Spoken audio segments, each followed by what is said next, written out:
The Wide Awakening presents What's Presenting in Consciousness with Jennifer Hough and special guest William Linville.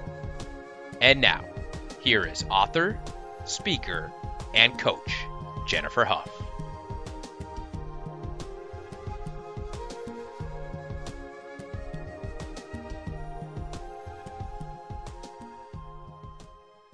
Well, hello there, everyone. This is Jennifer Hough, and this is Agents of Awakening. We're in this episode with the wonderful William Linville. Let's talk a little bit about Agents of Awakening first.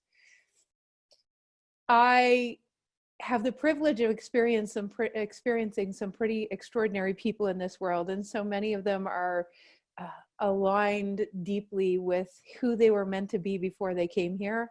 And those people just have had and still continue to have a profound effect on me. And they also, when truths and words and concepts just seem to cut through all the baloney when someone's on purpose, and it just goes straight to the heart and speaks to your cells. Well, when someone is being and doing all the things that they were meant to be and do before they got here, and they're fulfilling on the reason they were incarnated, it's not only wonderful to participate and ask questions and roll around in the ethers with them, but it also activates the sense that you can do it, we can do it. The power there is in being fully yourself. And so my inspiration in Agents of Awakening, one aspect of it is interviews with individual Agents of Awakening who are making a huge difference. For those of you that are here right now, and those of you that are participating live, like people from flight school and from the honors program, all of these interviews get posted on our YouTube channel, and we announce them out into the world, and our guests announce them out into their audiences, and people from all over the world get to be activated and opened up and awakened by these incredible conversations. And I expect this conversation to be no exception. I love William Linville. I have known him for, I'm going to say, a decade or give or take. And let's just say it. We'll say it out loud. He walked into a body that was pretty much on the operating table and on the way off this planet. And as the other William Linville was walking out, this William Linville was walking in, and let's just say they definitely aren't related. Will had an extraordinary experience of transforming a body, having to re-relate to his entire family, for them to understand that this wasn't the Will that they used to know, who was, I'll let Will tell you the story, but the Will that was known was probably a pretty bad actor, and he was very overweight, and that's why he was on the operating table, because he was dying of a coronary, I suspect. And so Will had to bring this soul, this spirit, this incarnation was here to bring that body back into full function. As you'll hear tonight, he's alive and well. I think he's almost 20 years old now, although his body has been around a lot longer. So, but the most important part of this is when I met Will, I just knew, like I knew, it's like, dude, you're speaking my language. You're picking up what I'm putting down, and I'm picking up what you're putting down, and I want to know more. And he just came through with some brilliant words of wisdom and some mastery around, let's say, universal principles that would get us all out of our own way, which you know how much I love getting out of your own way.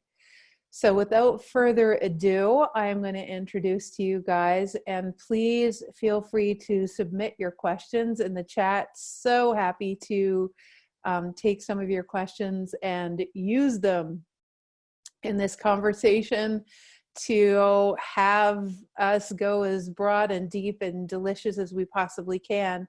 But first of all, I want to introduce you to my wonderful friend, and I know his lovely wife is listening right now. Hi, Mary. But at the same time, my wonderful friend, Mr. William Linville. Hi, Will. Hey, Miss Jen, how's it going, sweetheart? It is going more than good. Just Are you having more fun than ever? Rock and rolling inside and out? I'm beside myself with glee, honestly. Oh, wonderful, wonderful. So you're basically telling me you're a mouseketeer. Okay. Okay. You know, it's really funny.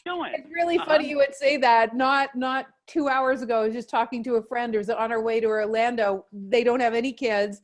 It's just them. They're going to watch fireworks and sparkles go off and princesses walk around, and they're going to the land of enchanted and going to share their pictures on our Facebook page soon. So it's funny you would say that. But that's a lot of fun, and being able to go, express, explore, and really lighten up. Yeah. Hey, Will.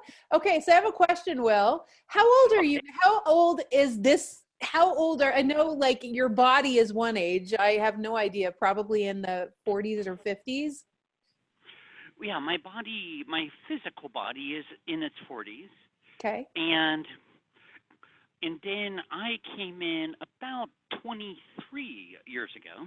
So now it's about, so it was December 20th, 1996, when my body was on the surgery table. And then it's like wham, bam, and jump right in and keep running. Right. So the Will that had basically inhabited that body left the building. And exactly, on the surgery table. Right. And it was already on the way out. And so can you tell us all, share us, because I want everyone to have the same perspective I have about you, or whatever their perspective is going to be. But when you came into this, was it in Alaska? Am I wrong? No, it was in California. It was in California. San Diego? So this is a really big guy. He was into all sorts of nasty chemical things and doing all sorts of yucky things to his body. He was definitely living large. Yeah, so to speak. And so, yeah, really large. And how much did he weigh when you came into the body? The last weight was 425 pounds and growing. Oh my God, unbelievable. So, so when you came in, yeah, nice choice, Will. Well, there was a lot of purposes within it, which was fabulous, because the body, it had heart issues and all this other stuff, but it was so interesting, right? Because there's this very grounded dear one that his body was pretty much at the end, period. And then he went into the surgery, the gastric bypass, Roux-en-Y, and then from there, on the surgery table, it was kind of fun. He was, watching over it all. He was saying goodbye to all of his loved ones, all of that fun stuff. Whoever went to the surgery, she already had that knowing, especially we'd been connecting 6 months prior. He wasn't as conscious, but it is what it is. So he knew in his own way that he was making a full transition.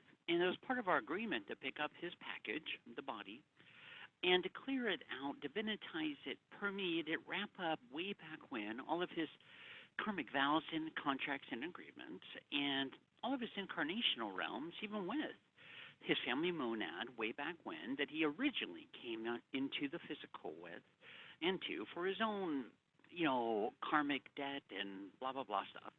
Well, beyond that, when the karmic lattice work went out, well, he was still, let's just say it's kind of interesting, because it's like walking around deaf, dumb, and blind, and just repeating the same system. And he was on disability for, I believe it was severe depression, suicide ideations, and then his pastime, of course, narcotics. Nice. Now from here, that was like vacation. Now, from here, though, he was making all of his goodbyes in his own way and reaching resolution. And then I picked up the package, and that's when the funniest thing is that when I picked it up, yes, that's when it started deteriorating. And it was kind of humorous, really, because now, okay, we're in a body now, and I wake up in the body, looking out the window, and here's the most beautiful sunset in San Diego that is heading over and looking upon the coast and so Yes. forth, and all is well. And then, that was beautiful. Then his family monad came in, and I was like, okay, wait a minute. I know your name, but who are you? And so, and it goes to show with picking up this package and then going in the wheelchair, going temporarily blind, extreme pain, and myelin sheath being eaten away, organs shutting down one by one. Well, it was part of the beauty that I got to walk through all that, because it only made me that much more of a clearer, purer, and compassionate and passionate facilitator to be able to say, yeah, been there, done that, and this is how you supersede it. So from here, and many have asked me that question, why did I pick up such a broken package? Well, to show you that I can do it, which means so can you. There's to really nip all the ego's excuses of why it can't. Yep. And using the body, someone is an example that says, well, this body was in that shape too. Now, it's not necessarily rocket science, and it doesn't really matter how many metaphysical events you go to. You are who you are. Now, are you willing to take off all the other coats, put on that coat, and rise to the occasion? Well, it's interesting. Well, there's a couple of things that come up, and having heard your story in a few times, which I deeply appreciate. I don't want to talk too long about your story because I want to get into some of these people's questions, but I do want everyone to have a context, from the sense of the reason I was born and everything that ever happened to me, from being shy to wearing glasses to having eye operations to being the tallest person in my class. Every little thing I know it to be true, including the parents that chose the biological sperm and egg donors that got chosen for me. All of that has added up to right now my interest in science, my favorite physics teacher in high school, all the times where the masculine dominated me or something really horrible happened. And it led to being catalyzed to even being with Adam and that relationship. So all of these things, I just assume that we were all given all of that in perfection. And you came in choosing pretty much someone who was completely toxic, whose digestion didn't work, whose when you're going to lose weight, you're going to also detoxify. Your liver and kidneys are going to go have all sorts of parties. And I think you almost died how many times, Will? About 5. Right. So you almost died 5 times. And so, and yet you, even in a wheelchair, decided to try to save someone's life from the bottom of a pool, I recall. Yes. Yeah. Yeah. And, talk about, constant entertainment, and the fun. And I say fun now. At that time, of course, it was very painful, blah, blah, blah. And here I am with all the old Will's memories, his baggage, his vows, contracts, and agreements, blah, blah, blah. And the only clarity I was given at that time was being separate from it all. Yeah. So it was like I had Will's package, his beliefs, his anger, his rage, his guilt, his overwhelming burden, his resentment, and God issues. But it was interesting, right, to walk through it all, and in the process, saying goodbye, goodbye, goodbye, and all of when he got booted out of the church and all this fun stuff. Well, it seemed at that time one part was confusing, the other part was such a steady peacefulness that was arising and arising. Right. And that steady peacefulness started to dominate more. Yeah, that was me and the lightness rather than all of the baggage. So a few questions before I get deep on, it's interesting. Before we got on today, I was talking to someone who is a psychotherapist, and she took flight school with us, and she's now in the graduate program Wings. And she's a a psychologist. And Now, wait, after how does all, that work, Jen? Jen, how does that work? She's a psycho and she's a therapist? she might I mean, it's a concur. great business. She might concur. Hey, if you can get it, right? So it's a great job if you can get it. Yeah, exactly. No, Yeah. she's brilliant, very caring, very vulnerable.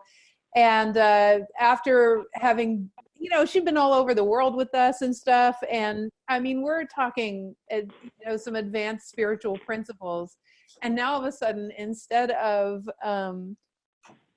of working one-on-one with clients as a seer, which she still kind of does, she went back and started working at university. And she said to me today, she goes, I realize it all happened so that I could go back and do this. And that she could take all this wisdom that she's learned spiritually and teach all these up and coming psychologists a different way. And I feel like we've all been through everything we've been through. So now we know what you've been through.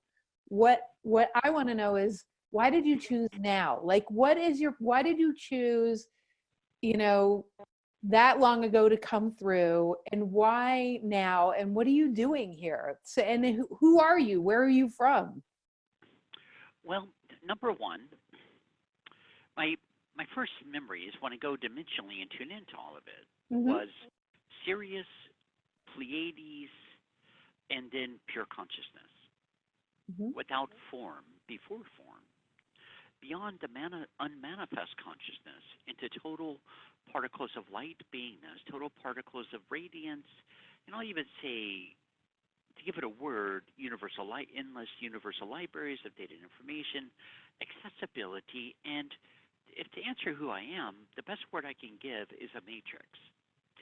Sometimes I'm working, assisting, and it looks, feels like Sananda. Now, I'm not Sananda. I want to make that clear. Then it'll turn to Francis, then it'll turn to the Magdalene, then it'll turn to the Mother, it'll turn to Paramahansa, on and on. There's really no end, but accept what's necessary at that moment and for the dear one I'm connecting with. Now, from there, it's a constant pure stream of consciousness from creator consciousness and as creator consciousness as a whole. And I wouldn't say like waving my hand and mountains move or anything like that. I would say more it's that pure light that is amplifying and using my body as an instrument and a conduit to radiate, emanate, permeate exponentially through the planetary grid, brother humanity, and assisting with the dissolvement of the mass collective consciousness, all of the magnetics, bringing in your on-planet support, off-planet support, open up portals and vortex levels of consciousness, and then going from there to really looking at, okay, this is going on, that's going on, okay, well, how best can we start jamming with it, moving forth with it, opening it, and radiating with it to go faster, clearer, lighter, and brighter, to where from there it's more of a state, in a constant state of divinitization, openness, benevolence, and constant evolvement of creator expressing upon itself through its own creation. And it's kind of funny, expressing through it, but also overseeing it. Right. So you're expressing through life, but you're also overseeing life. Well, actually expressing through light into life. Right. As well as overseeing all the above, and then walking day to day, moment by moment, beyond, and so forth, as creator emanating through Karmic. And that's where you're not taking all this gunk in. You're there emanating and divinitizing it. So, Will, as you're saying this, and some of you who are listening right now, you're probably like me the first time I listened to Will, if this is your first time listening. It's like, whoa, buddy, like that was a lot. And, I'm good. You can press stop now. I got to go back and listen to what you just said and then take notes, take it apart, and maybe you'll understand it.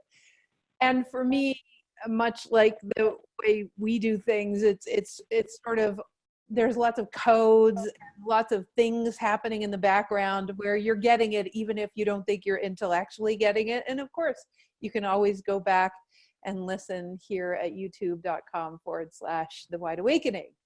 But Will, there's a few things I want to pull apart. One is, I know that a lot of us that are that are listening right now have felt like we bring through different consciousnesses depending on what is being called for, because we were meant to build bridges and bring ourselves through life using the light as the vehicle. Everything that you're saying is very familiar. Also, a lot of us feel like we have Pleiadian background and Syrian background, and of course, but what's the difference between you?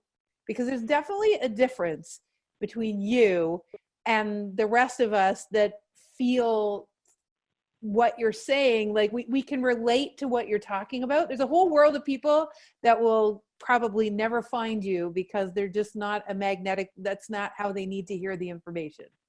But for those of us that feel like, yeah, this dude, I don't know what he's talking about, but whatever he's saying, it's friggin' good. So what's the difference between say what I and some of those people do and what you're doing? Are you sort of overseeing the overseers? Yeah, and it's called basically overseeing the overseer, mastering the masters, and things like that. Mm-hmm. That where you're coming in, you're blasting through. And in my personal life, yeah, I play with anyone and everyone. On Sure. the facilitator life, like appointments, events, things like that, well, it comes into mastering the masters and being able to be in a state of, I don't know if I'd say teaching, but I would say assisting and guiding. And on one hand, it is teaching, but it's also like giving you a memory card. Yes. And activating it within yourself on all levels, all dimensions, every cell of your body, and then all the memories of you, and then also assisting with clearing out your debris, Akashic records, Mm-hmm. and also the human genome, and then going beyond the whole human genome into all those.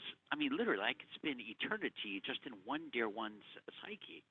Because you're walking through the psyche, then you're walking through the subpsyche, then you're walking through the emotional calibration lattice work, then you're walking through the human genome, and then you're coming back full circle to go incarnationally and breaking down all the structures. I'll say breaking down, but also dissolving and resolving them to bring them to completion. And as they're reaching completion, opening the next portal for more and more of them to come in, but this time without being afraid of oneself, and then not being afraid of standing out as oneself. And then going from there is sometimes walking through the liver, the gallbladder, the kidneys, whatever really is necessary at that time. Right. And then the fluidity of it. And then, honoring and having a blast in the physical, but not becoming physically identified. Because from there, it's where you go beyond the physical identifications, like a me, sex, power, greed, bill pay, blah, blah, blah. You go beyond all that stuff. You're not in denial of any of it, but you're also not doing it for the sake of some greenbacks. You're doing it from your heart and because of the love that you're in the light you're emanating, which also, that alone creates more and more fluidity of abundance, enjoyment, and circumstances, situations of enjoyment coming in, coming through, activating, emanating, and amplifying, and then downloading. And I say downloading, but it's like downloading and accessing. And it's one of these things going between thought, not so much the particulars of a thought form, because that's all magnetic stuff that once you make a judgment, then you're going to get all these magnetic thoughts, where it just is what it is. It's right. It's physics. And then you go beyond that into who you really are, in the celestial beingness, the off-planet beingness, the on-planet beingness, and then you go through the whole family monad levels, and you go through the soul level of why and how you chose this family monad out of the choice of three, and then what the purpose was, if there was a purpose, or if you were just picking the family monad because you wanted to try to skate through creation rather than really go into your mastery realms of embodying, not just remembering. Remembering is one small part. Beliefs are another small part. But now we're going into the evolution of you as a beingness into your frequencies, into your tones, your Yes. color essences, and the radiance that you are, and then going on and on and on universally, but also bringing it all back through the physically to rewrite your whole life stream, but now in your image, and even rewriting the body in your image, not the image of a couple genetics and little swimmers and all that fun stuff, even through the RNA, the DNA, the brain chemistry, all the way through the neurovascular points of the brain, where you're starting to go now into letting the body rewrite itself, but now being able to bring you forth. So now everything, even to why you like the color purple, if you will, or green, or, the real presences of it, rather than going all the way back to the core of why and what happened to have you love my favorite color is green or something. And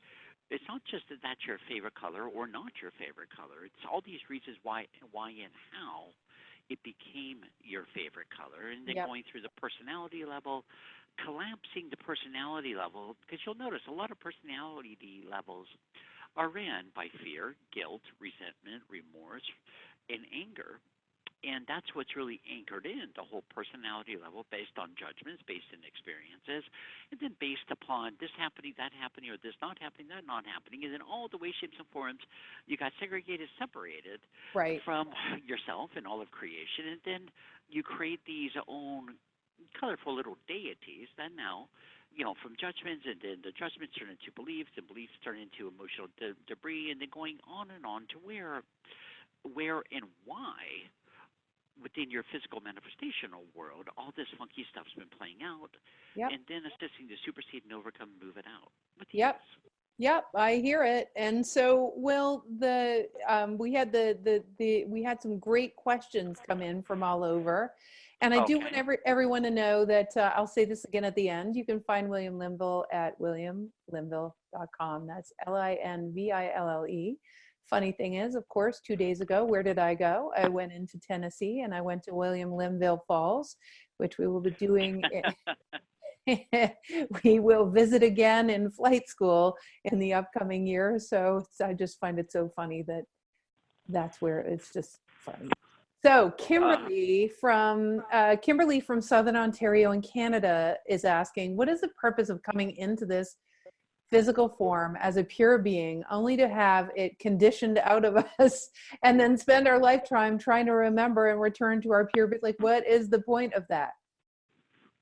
Well, I should be asking you that question, back to Kimberly, because the deal is, way back at the original creation of this beautiful star called planet Earth, in this whole universe, solar system, Milky Way, and so forth, well, it was created, and just to be clear, as a creator as a whole, yourself included, decided that it wanted to expand upon itself. So therefore, it split itself up in all these different facets. And then you, being one of the facets, you would pop in you would come to this beautiful molecular structure, this planet, and where you would pick up a body, not through birthing, you would just pop right in to a body of a deer or a buck, or, I believe even cows and all that fun stuff. It looks more giraffe, but then also prehistoric, where you would step in to experience what it's like to have a solidified physical form. Now, at first, you could pop right in, and one thing you love to do was procreate, just because not just about sexuality, it was about playing with the chemistries and the feelings of having a physical metastasized form that in a magnetic structure that you can express through and create a live being. And then a couple minutes later, you'd pop out, and then you may come right back, pop into another species or another deity of the kingdoms, a tree, bamboo, and tropics, blah, blah, blah, just to see, or even a rock at times. So hold on. What that experience felt like. Yeah. I'm gonna ask a question just for clarity. So what you're saying is, at first, we as a spirit could pop in and pop out of any life form. So it could be a tree, it could be a whatever, but it's not like we would live out the life of that animal or tree. We would just pop in, have the experience and go, oh, this is really cool. And where were we from when we were doing that? When you go back to it, you're from total light realms, total complete particles of light that were so combustible but also magnetically brought together, then emanating further. And it would be the in-breath and then expressing further with the out-breath. So at that point, it wasn't so much a place, it was a level of consciousness. Right. Before you created these personality things, before you created experiences, before you created anything solid matter per se, so you would pop in and pop out. So I would just say simply you were from total complete light. There's not a identity to put on it. Perfect. The Egyptians at one time called it Ra, and then Christianity calls it God, and Mormonism, Jesus, and all this other stuff, and Joseph Smith. I mean, there's all these different definitions, but it still just comes back to the same thing, light. Right. Because light is love is light, and light just is. Now, I say that because when you're in that state, you do not have a form, so therefore we can't really call it love, because love is something you experience in a body. Beyond that, you just are it. You don't have a focal point. You don't have a direction. You don't have interaction to experience that. Okay? Now, it's kind of like triggering that experience and explosion within yourself. Now, you go back to all of this, and originally that was the whole purpose, was to, you as creator, experiencing a physical form in the animals and so forth, just for the sake of experience, but also creator expressing upon itself and growing upon itself. And then the next part was created. Because when you started saying, yeah, that's awesome, man, bring it on. And now, why don't we create another form specifically for oneself, called the human form, the hue, the ancient sound of creator in the mammalian species, being that of the physical form. And you started experiencing through that until you were having so much fun, and then you started becoming identified with the body, such as, okay, this is my body. I have this color hair, blah, blah, blah. Although at that time, colors didn't really exist, like names for colors. Yes. But you became identified with that, and then you became identified with the physique. You became identified with the gender principle, and then at one point you started deciding, this is awesome, benevolent, sacred, and radiant. So therefore, I have all of this, but what if I had theirs as well? So then, you, beyond just enjoying copulating and all this other stuff, well, you started becoming more and more identified, which means vibratorily you started becoming more and more sluggish and heavier and weighted down, until eventually it went to, well, okay, I can have mine. Okay, well, hey, I can have theirs too. So you'd go take another's. And it technically started with the male and the female seeds. Once again, it's basically two physicalities with the ability to procreate to create another. This male-female stuff didn't even exist at that point. I mean, Adam was sitting with Cain on the side of a mountain and whipping over the side to see who's more of a man. That's a man-made thing, okay? Later on, when the segregation started, when you started becoming more and more weighted down, and then what's mine is mine, and what's yours is mine, and then it went into creating all these polarities, like removing each other from the planet, so you could gather their goods, their brides, their...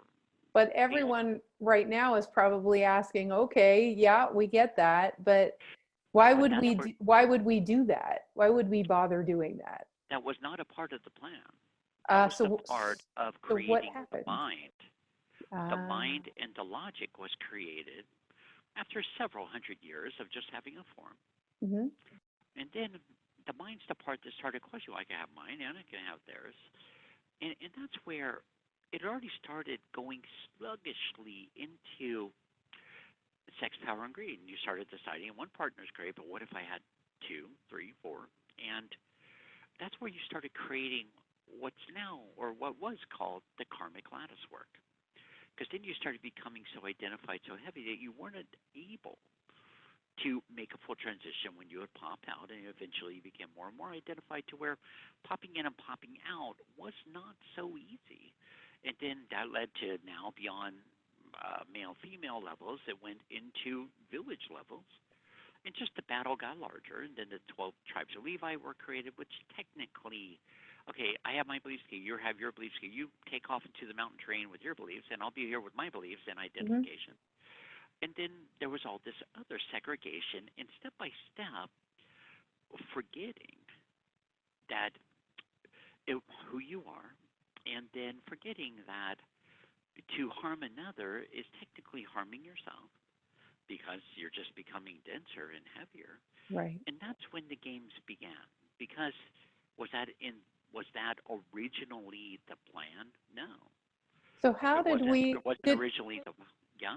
Did that which created us, or that which had an awareness of what we could be, it didn't anticipate that that's what would happen?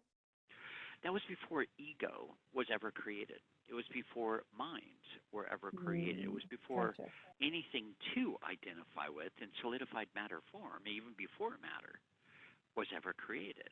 Now, the other part is as all of that started to occur, the other part of yourself, being that of creator as a whole, said, all right, let's let our creation play out, and let's just say way back when it was let our children come out.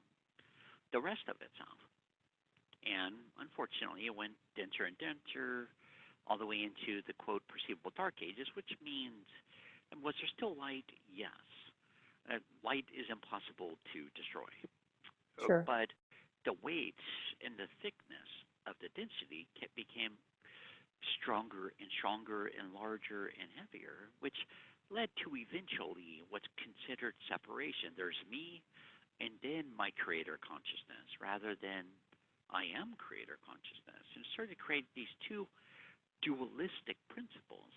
And then, of course, it became heavier and heavier, denser and denser, darker and darker, till eventually it went into total forgetfulness and survival. And survival of the fittest. And then, I feel like that time was when it was it was the beginning of catalyzing this group of sort of bridge building beings, most of whom will probably listen into this interview. I feel like we were catalyzed into this time of people that were willing to come above the darkness and sort of see from the greater picture and build bridges back to the original plan. Does that? Well, it was technically, because there wasn't ever originally a plan. Okay. But the plans came later. When the karmic lattice work became so giant, including the astral planes, where dear ones would step out of the body, whether it's from that by the hands of another and all that karmic stuff, well, they would get stuck just vibratorily in the astral planes of consciousness. And that's where, they would say, hey, I'm ready to come home, on and on, but they still had so much weight about themselves that it's somewhat prohibited. So that's where the halls of karma was created, to where you'd go through and have the choice of 3 families, on and on, to hopefully that time around, to remember who you were, to wake up from it, and really begin your journey home. Now, that's where some did, and many didn't. But the ones that did, it's kind of ironic how, like Sananda did, the Buddha did, the Krishna did,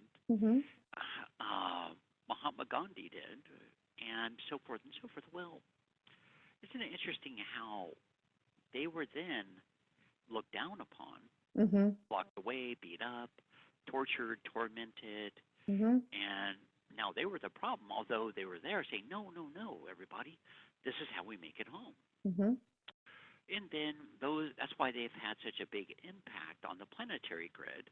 Mm-hmm. And then they made their full transitions, obviously, and all of that. And then it was started holding the light on the planet to where from there bridges could start being made. Right. And the dolphins and the whales assist with that. And there are so many beings here. And when you say progress could be made, it's almost like maybe there was no original plan, but there had to be something to get us back to creating upon creation and actually playing and enjoying being on the planet. Yeah, and the plan started, if there's a plan, it started when the karmic lattice work began, because the plan, as souls go, Mm-hmm. was opportunity and pathways to wiggle through, walk through, ascend through. And then we have that split moment. Okay, am I going to poke them with the knife? Or it's like, why am I doing what I'm doing? It's like that instantaneous stepping out of space and time. And as a soul way back when, deciding, am I going to go with emotion? Am I going to go with survival mechanisms, automatic pilot? Or am I going to go this other direction and put down the weaponry and become, I guess I would call it sovereign, and your heart opening and setting your nemesis free to where that's where you would start to break the chain, and that's where the pathway home started to become lighter, brighter, clearer. See, I don't care if it's religion, I don't care if it's devil worship, blah, blah, blah. What it is, they're all pathways home. It's just who's going to listen. Right. And when we come home, this world, it leads into Sabina's question is, how is humanity's relationship? Sabina is in Spain via Germany. How is humanity's relationship with the expression of Earth going to change with nature, with animals? Is it important not to kill and eat animals anymore and switch to plant-based food? And before you answer that, Will, one of the things that just I can just feel so much from higher levels. It's like, remember that even though we've been immersed in remembering ourselves, even though we've been immersed, all of us, in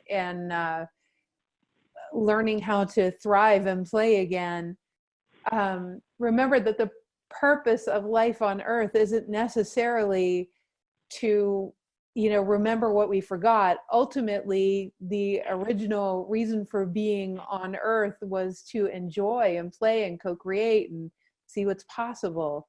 Do you want to say more about that, Will? And to expand upon oneself. And absolutely. And to do what you could to unlearn, relearn, remember, wake up, the light bulb's coming on. And then, I get a lot of these kind of questions about, well, should we quit eating animals, and should we, only go for plants? Well, here's the deal with that. We could. Okay, a lot of dear ones in the past have done that. They cut off meat. They went all vegetarian. Now it's called vegetarianism, but at that point it was eat with the sun, that modality, to where you eat the fruits from the trees and the berries, and then as the sun continues to progress, you eat what's there, maybe even fish. Now, that was all fine and good, and that's just another diet plan, if you will, kind of like Atkins. Yeah. But the deal is, when you ask me, should we stop killing animals and stop fishing and blah, blah, blah, and, I don't know, have a tofu stick on the go or something. Well, the deal is, let me turn that around. How would you like cows, giraffes, piggies, all that stuff crowding up the street so much that you couldn't even drive your car? Because that's the reality of it. They weren't just created to be here to look pretty and to say oink or moo and all this other stuff. They were brought here to support you as an element of ability to complement your body, giving your body the proteins, the minerals, and the veggies, and everything else all around, because even when it lets out fecal matter, well, that helps a lot with fertilizing So they're here to support your liveliness, not to deny. Now, saying that, though, the whole point with all these different movements and all this fun stuff, and rather than creating new riots and picket signs and blah, blah, blah, let's go ahead and look at the reality of it. It's not about not having meat. Mm-hmm. It's not about not having veggies. Mm-hmm. It's not about just having wheat and flour and all that. What the deal is how they're treated. That's the big point here. Mm-hmm. If you like edamame beans, hey, knock yourself out. But then let's try to find a way to follow with some protein, because the body needs protein, period. And beyond plant-based protein. That's why there are animals on the planet, quite literally. Now, when we go back to how they're treated, originally, when humanity got to such a frequency where it required sustenance, yeah, these new species came out, cows, pigs, lambs, goats, whatever, and that's where, due to the heaviness of the body, because the Mm-hmm. body, I don't care if you're 98 pounds wet or 350 dry, it's still a level of consciousness of density. It all has weight, and so now we look at like whether it's the Aboriginals, whether it's Mm-hmm. out in the middle of nowhere globally, and a kangaroo crosses your path, when you're asking for sustenance, well, of course, that kangaroo is offering its body as a gift of honor and a gift of love for you, not for you, your body, and then we bless it, we connect with it, we bless it, and then we have sustenance, and we Right. honor the kingdom, and we honor that animal as the beautiful facet of creator that it is, Mm-hmm. rather than like turning your back on it, and rather than trying to take that animal to create a whole new market line of slaughterhouses on and on and on for Right. a buck, and then when that got low, shooting these antibiotic things, blah blah blah. That's where we're dishonoring the kingdom. Right. And so Now, what I hear you say, oh, sorry, Will. because that's where you're taking them for granted, rather Right. than the honor and the gift that they are. Right. There's not an exchange of love or feeling blessed or whatever. I mean, the fun thing is I always, from the bigger picture, we all return to the earth and become all those minerals become something else, like a plant or a new elephant or a new whatever it is. Exactly. And I'm always reminded too that plants are alive as well as animals. So Yeah, we're I killing actually, we're killing okay. either of them. Well, yeah, every time you pull something from the earth, quite literally, and science has shown this time after time, there's a high-pitched tone like a scream. Mm-hmm. So we're basically pulling out the planet's hair and having a salad. I mean, there's no difference. Everything is consciousness. Everything, even a rock, is alive. So either you quit breathing, because, that's consciousness, live consciousness you're inhaling and filling it up with toxicity and then exhaling. Well, where do we draw the line here? Mm-hmm. Yeah. Many beer ones have quit chocolate because of the way the kids are being put in there to make it happen. Well, Okay, and I would say that's just honoring of the kids. And I'd like stop. in Hey, the hey, factory. hey, Will, I'd stop eating chocolate, but I'm no quitter. Exactly, I'm with you on that one. Just say yes. Yeah, that's what I say. Just say yes. So But all of it serves a purpose, including yes. accessing pleasure in the brain and on and on Yep. and on. Yeah, I feel ya. And so I think that, my parents, and I'm sure a lot of people can relate, my parents always made us say grace and be grateful for the food that we were eating. And it's funny, for a couple of decades, I wasn't saying grace because I was rebelling against the church. But then I realized what that prayer was all about is a real, not only in the present gratitude for and humility for what gave its life so we could live, and not in a sacrificial or carrying way, more in a really like, aren't I just completely blessed? And I realized that it was blessing the farm, by in physics, it was blessing the farmer, it was blessing everyone who ever touched it. And so from all that, the way into the land. yeah, Eventually. totally. So yeah, thank you for sharing that, Will. Yeah, because we could take it so far, and like, okay, now I don't want to hurt anyone or anything, so Mm-hmm. I'm going to quit meat. I'm going to quit veggies. I'm not even going to have straw. Yeah. And I'm definitely not going to touch the birds or their eggs. Well, you can be solitarian, Will. Exactly. Now you back yourself in such a corner you can't even walk, because every step you take, due to the weight and the buoyancy of the body, it's going to create an imprint into the planet. So now we're hurting the planet. And then, we have to quit breathing, because we can't be taking in pure consciousness, because, how does a pure consciousness feel when I inhale? Right. I mean, that's it. So now we're just going berserk and projecting. And I watch this so often, like, my cat must be unhappy. Well, is it, or is you being in the position, putting yourself in the feet of the cat, Mm-hmm. putting your projections in there and assuming the animal feels this way? Right. That's a human thing. That has nothing to do with how the animals feel.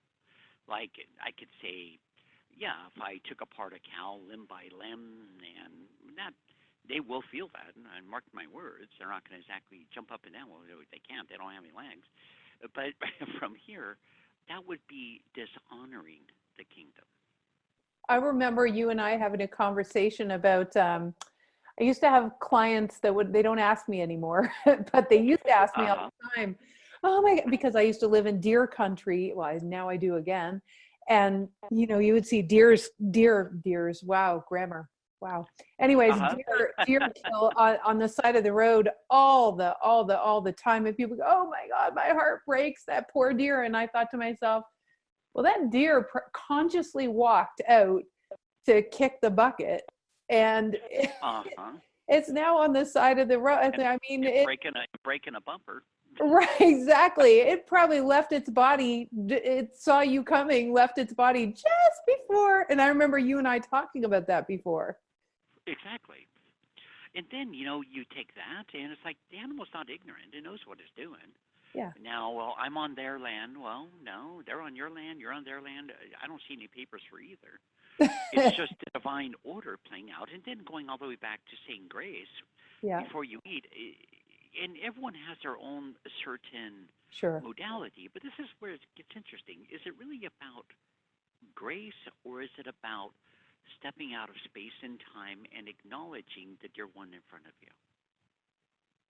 Yeah.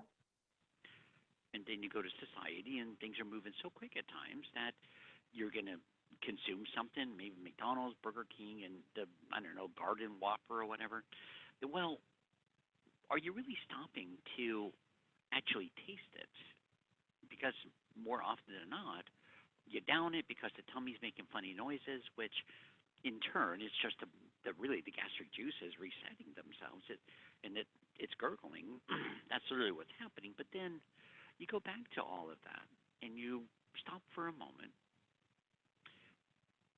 enjoy, whether it's a piece of chocolate or a tuna sandwich. It really doesn't matter. Yeah. And then, because when you don't, you're in a go-go mode. I promise you, your body's just going to hold on to it. It's not about the food being, quote, fattening. It's about yourself not stopping, clearing out everything else to actually enjoy the feast you have in front of you. And that's where you're going to get literally, fuller quicker. But beyond all that, your body can actually process it when you do that. So it's not just to store it, because it's storing what it can in survival mode. Yeah, I love that. Oh, so juicy. One of the things that's happened to me lately as I move through perimenopause is this idea that my body actually doesn't want to eat as much meat right now, but that's not an ethical decision so much as a just my body doesn't want it so much. And I find myself eating a lot less. Because you're connecting, and you're finding that your body, the rest, any way we look at it, are nothing but programs. You're taught to have breakfast, lunch, and dinner. Well, in reality, your body doesn't want breakfast, lunch, and dinner. That's more patterning. Yeah. And then all the way to the point where I wake up in the morning and it's kind of odd because I'm, quote, supposed to be hungry and want eggs, bacon, tang, or whatever. Well, do I really? Does my body even really, is it really even interested in eggs and blah, blah, blah, or really anything at that point? See, that even lunchtime, well, I'm getting tired. I better have something to eat. Well, that's programming. Brilliant. It's not reality. Yep. I love it. I love it. A few ding, ding, dings going off. Monisha over in Virginia in the United States is having a few ding, ding, dings here. So. Yeah, because, Jen, who's to say, okay, you've been working from 9 to 5 or 9 to 8, and now you're going to keep back for a few, take a breath, do whatever you do, and then here comes 12 o'clock, 1 o'clock, 2 o'clock in the morning. Now, isn't it odd? When you're clear with yourself, you can really ask yourself and your body, not assuming, because that's like a blanket of consciousness. Oh, you're supposed to be in bed, you're supposed to be tired, blah, blah, blah. I want to know how I really feel. That's part of taking your power back. Yeah. Tell me the truth. Show me. If I go out naked in the snow, you know, not to say I've done it, not to say I haven't. Now, from here, how do you really feel? Let's not react for a minute. Yep. Because a lot of the reaction is how you're supposed to feel. And then, oh, you're going to get a cold. Well, I want to know the truth. Will I really? Or is that, once again, something that was fed to me and stuck with me because it was said in such a panic, it anchored into me as an emotion. Yeah.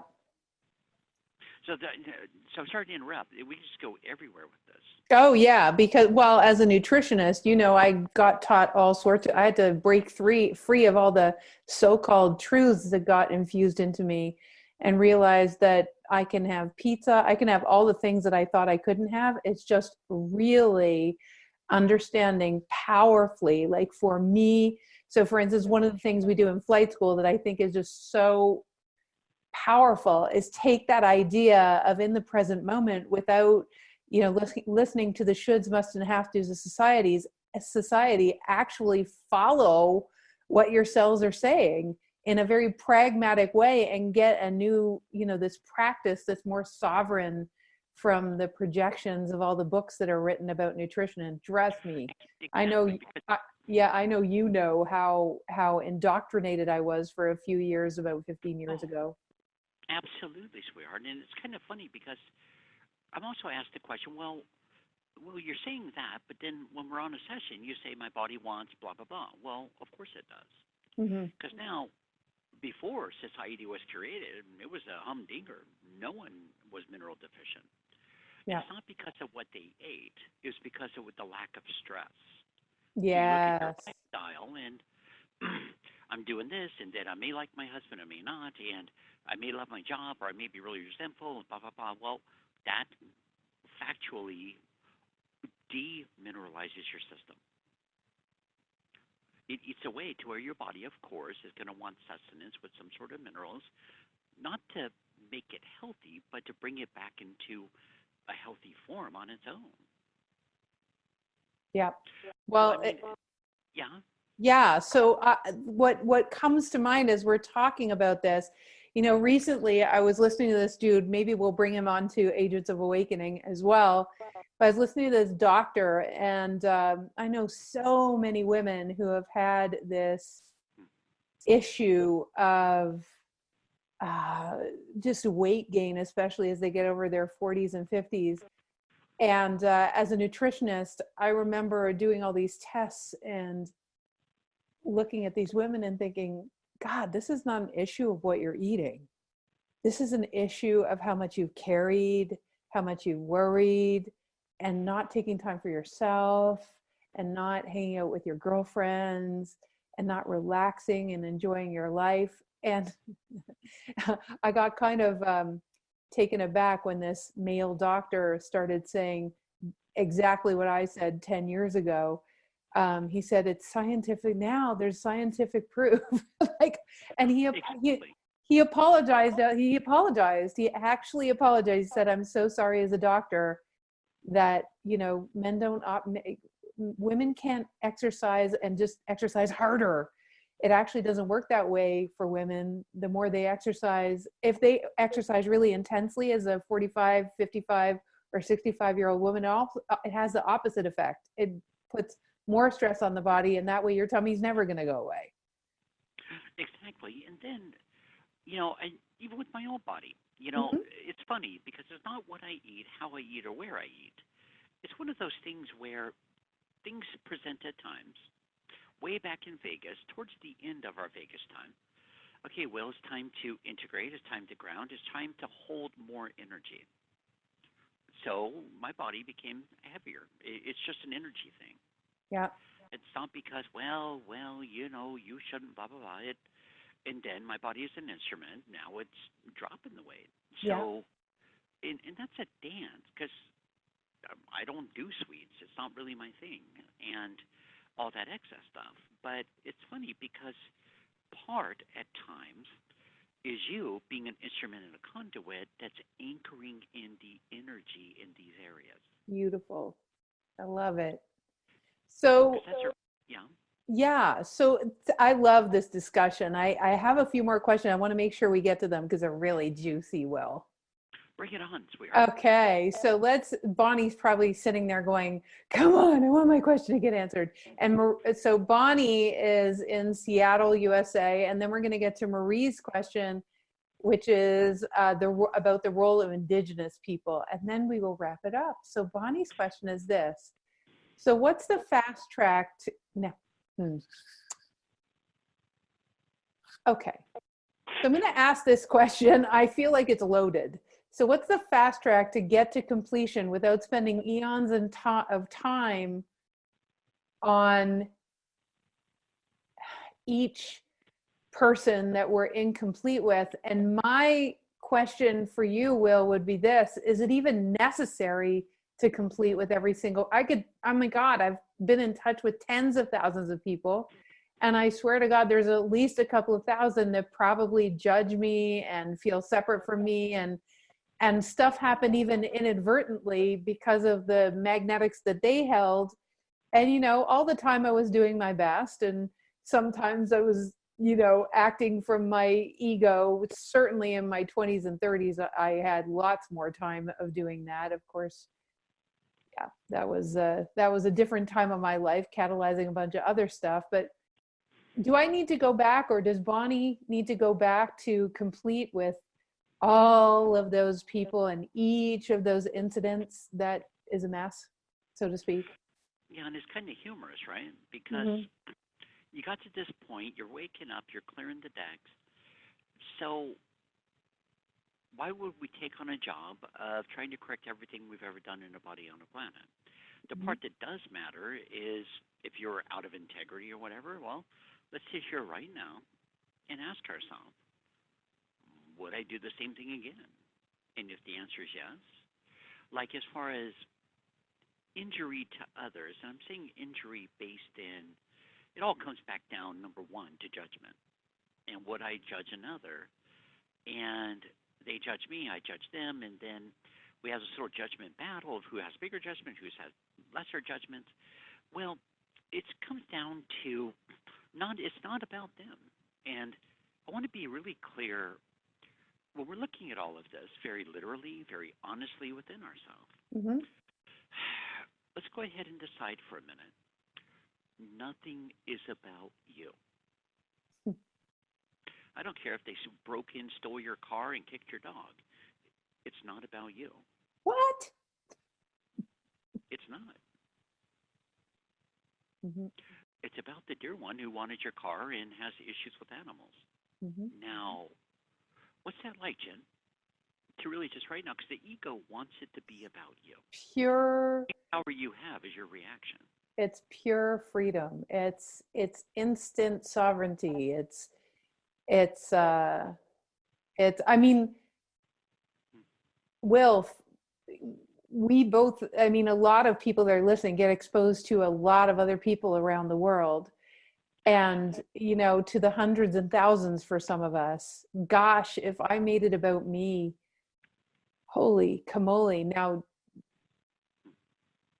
just that awareness, it just brings such to, like, my shoulders go down, you know, my, Exactly. you know, even when we're married, like, for instance, you know, with Adam, if he had a rough day and he's just in a grumpy mood, that is not about me. Or if he decides that he's going to take it out on Jen and start yelling and screaming, well, Uh-huh. it's not about you, but then again, at that moment, Mm-hmm. this is where we toss the ego to the fireplace. Mm-hmm. Do we feel as though we need to rah, rah, rah, get the upper hand? Nope. Do we have to rah, rah, rah to protect Nope. ourselves? We have to rah, rah, rah. I don't deserve to be treated that way, blah, blah, blah, blah, blah. Well, the reality is it's not about you. It doesn't matter how much they try to include you. It's still Right. not about you. It's Mm-hmm. about them, their reactions, and the way they're looking to hook into you so you can feed them. Mm-hmm. And it's like, well, hey, whatever works for you. And if you want to be bigger than me, be bigger than me. If you want to be smaller, be smaller. That's totally your thing.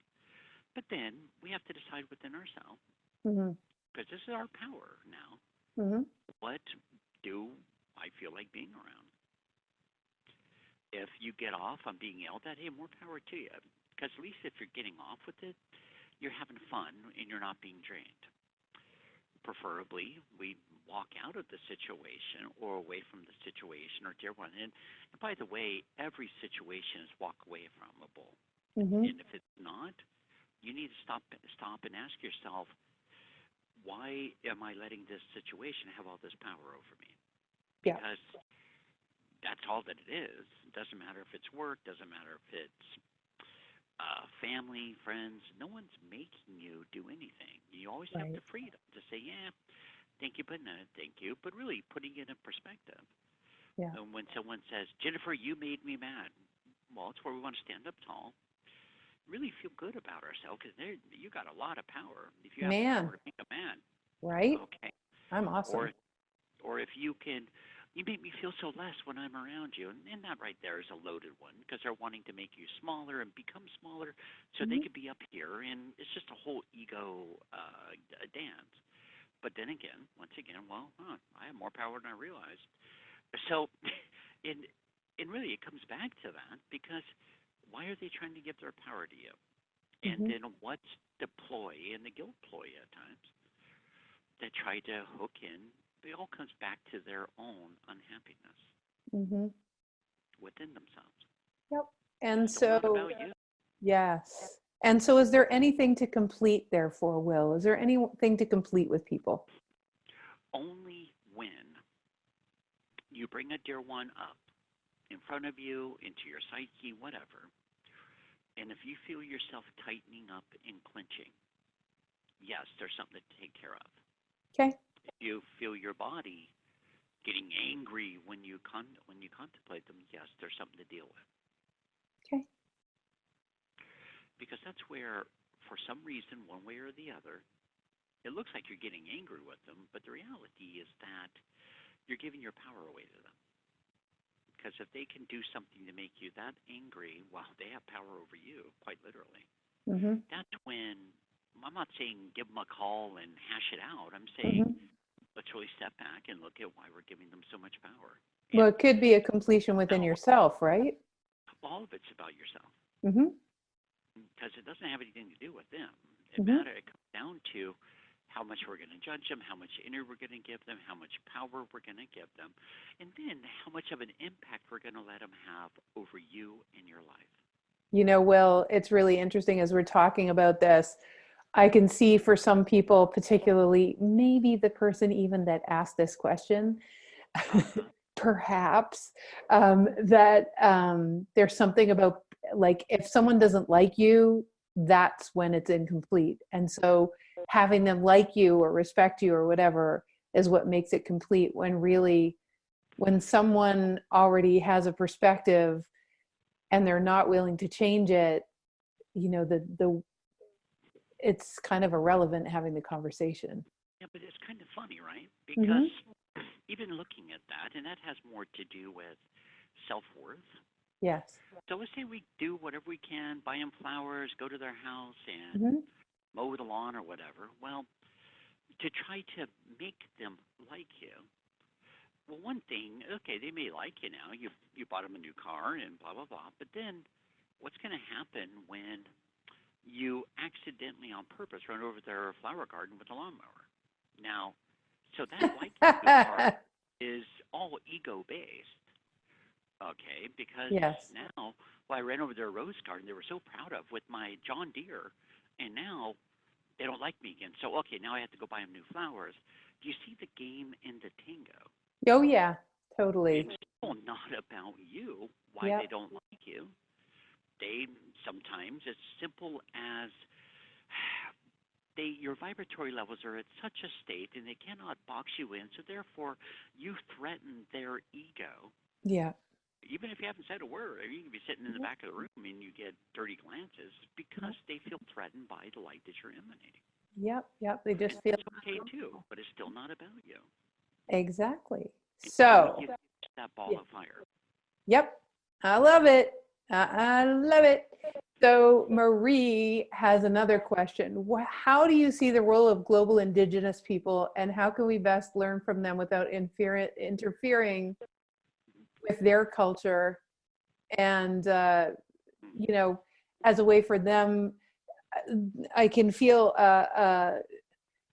she's worried about taking imposing on them again and having them lose their culture a little bit in this question, but also how do we dance with that in it's so interesting her question because not so long ago, maybe 6 months ago, I had a post of an indigenous person, probably one of my most popular Facebook posts ever, and it was beautiful. And these two women got on and started they were clarifying some things and trying to assist me with more accurate language, which I deeply appreciated. It made the post even more respectful. But then they got really angry that I'm not indigenous and I'm sharing this indigenous, but like it almost got too much the other way. So I understand Marie's question. I think is really, really important because there's so much wisdom there. But I think some people can give their power away to it, can't they, Will?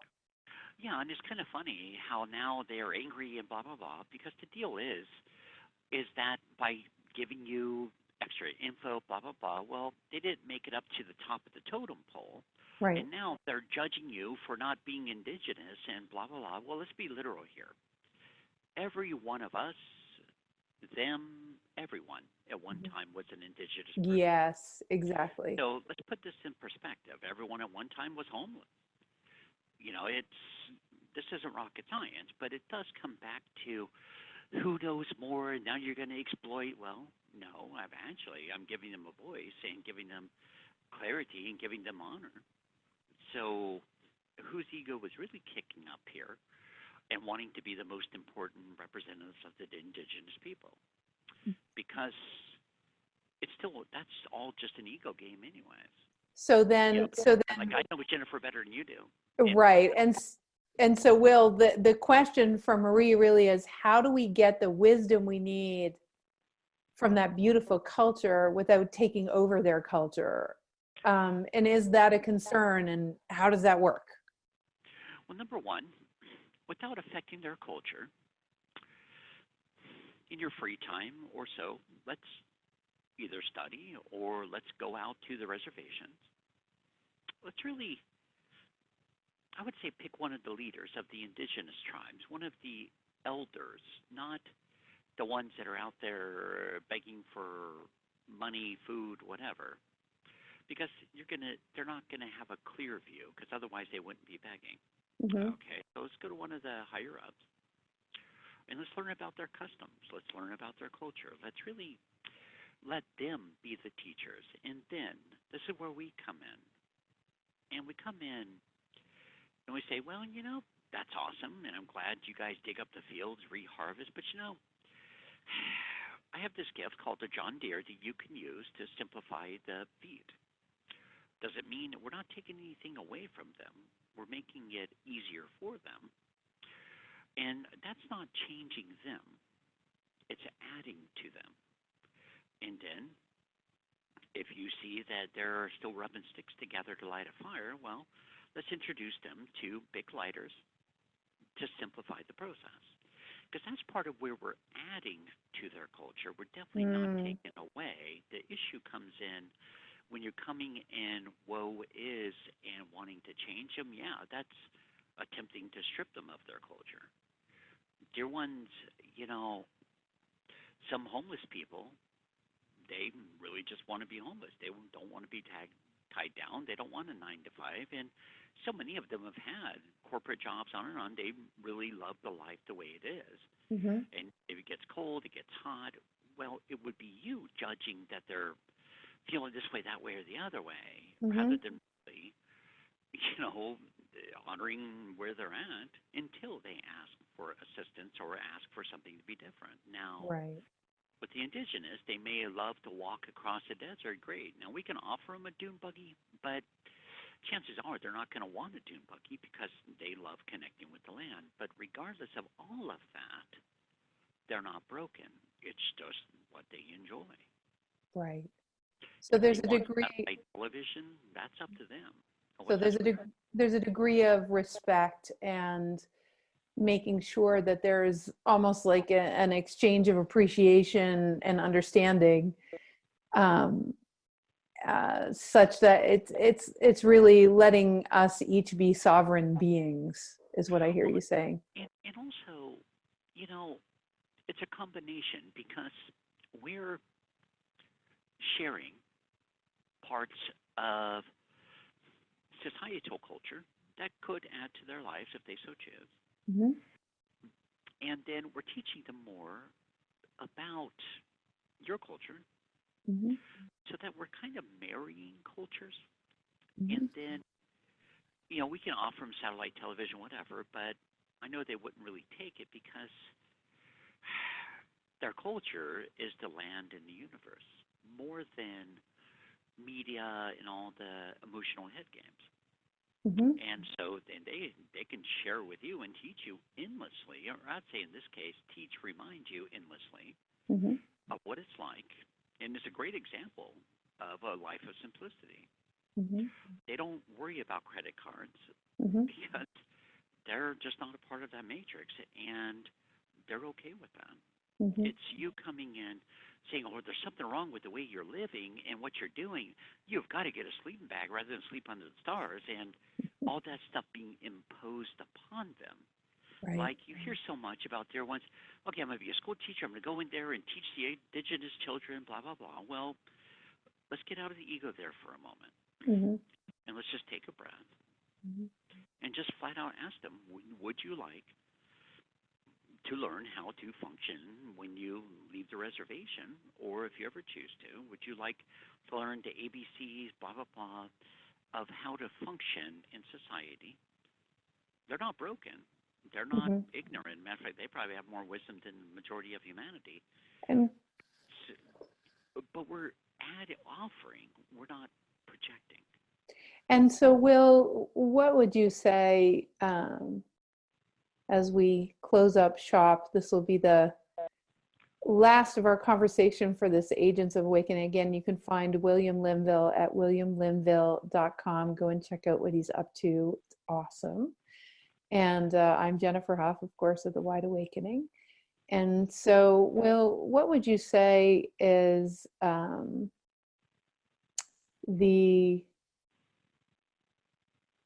as we come into this time of year, what would you say is something that would be a beautiful remembrance? What's something that you could offer everyone that would assist us as we go and play with our families? Okay, right now, let's just bring your family, mom, dad, sister, brother, and cousin, aunt, uncle, cousin, whatever. Even everyone on the planet for that matter, without just singling it out. And I would always encourage you to bring your biggest nemesis forward.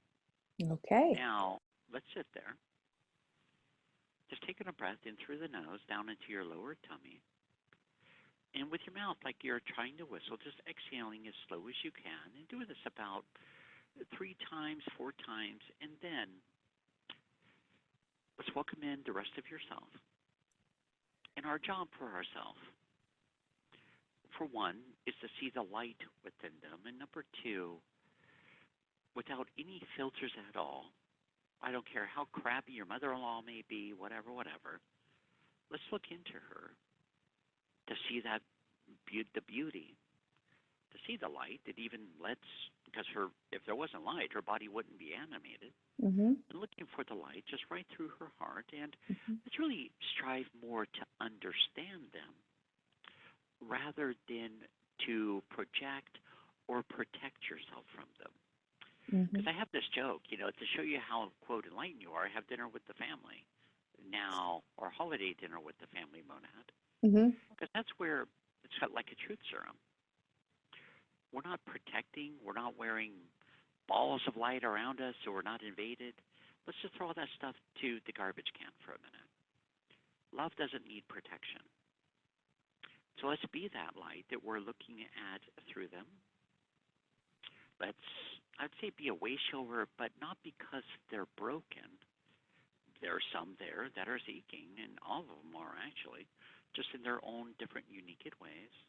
But every single one of them are yearning for love. So let's be the love that they're yearning for. Let's be the light that they've been seeking for.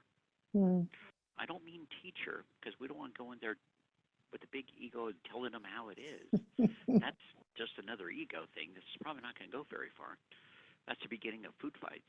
Okay, so from here, let's be ourselves. And even asking ourselves, okay, how much more, or what part of myself, or how much more of myself during this holiday season or this holiday meal, whatever it may be, however you celebrate, what part of yourself do you want to share with them? Not like childhood issues and it's her, pointing to the mom saying it's her fault. That doesn't fit here. It's sharing more about yourself, of being yourself, even at times sharing how you really feel.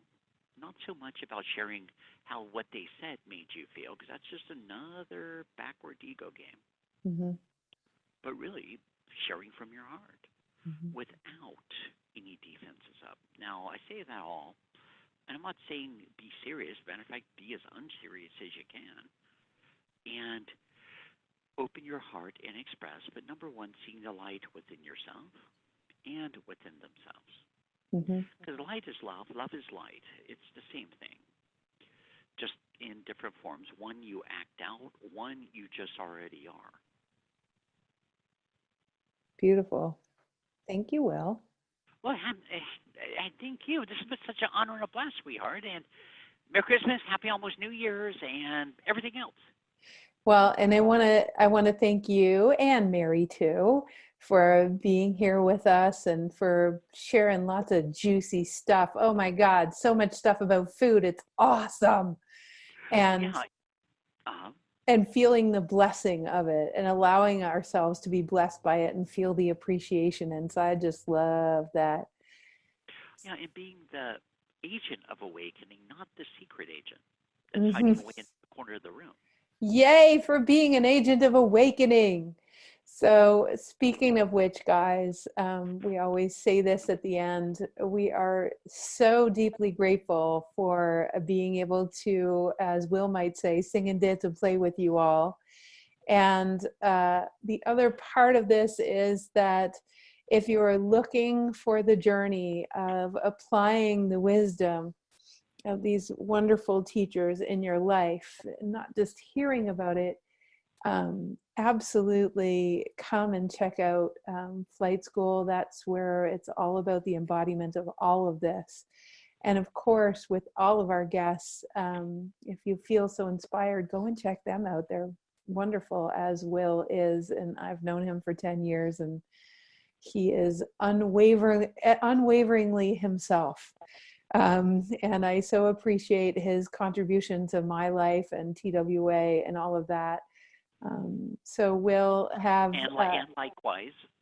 Thank you, Will. I know that it's beautifully mutual, and I think we're just one big happy family. Actually, it just feels like such a beautiful, long friendship, and I'm so glad that I get to share someone so special with our audience. So everyone, if you would like to go on the journey of a lifetime for 10 months starting in January, please check out thewideawakening.com/flight school. It's all about the application of what we learn in these agents of awakening. And again, you can check out that at wideawakening.com/flight school and set up a discovery session. If you'd like to go and check out William Linville, williamlinville.com. And that's it for me. And Mighty Mouse is over in the corner doing his thing. He's at the hashtag oh my dog. So everyone, we love you. This is Agents of Awakening and Jennifer Hough signing out. Thank you everyone for coming to play, and love you all so much. Bye for now.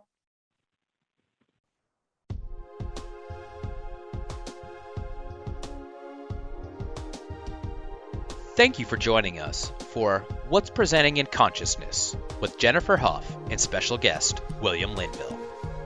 For more information on upcoming programs and events at The Wide Awakening, please visit www.thewideawakening.com.